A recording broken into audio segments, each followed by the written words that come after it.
En ce qui concerne l'Iran, nous avons d'abord exprimé notre complète solidarité à l'égard de nos amis britanniques, dont les diplomates ont été attaqués dans les conditions que vous savez. Je suis heureux que notre ambassadeur là-bas ait pu, avec son équipe, aider les diplomates britanniques à s'enfuir, puisqu'ils étaient tout à fait poursuivis et agressés.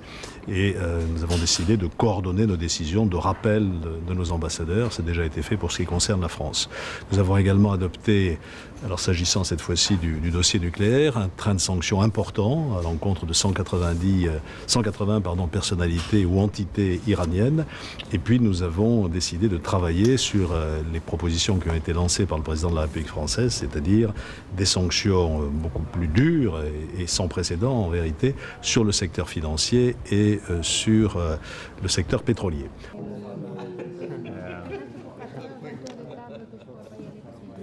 Je viens de rencontrer le secrétaire général de la Ligue arabe, M. El Arabi, et je me réjouis beaucoup que l'Union européenne ait décidé de structurer ses relations avec la Ligue arabe.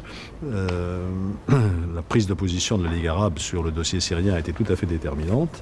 Il continue à y travailler, notamment pour essayer d'envoyer, avec l'accord du régime, des observateurs sur le territoire syrien. Et j'ai appelé l'attention de M. El Arabi sur la nécessité de renforcer la dimension humanitaire de la mission de ces observateurs si la Syrie finissait par accepter la demande qui lui a été présentée par la Ligue arabe.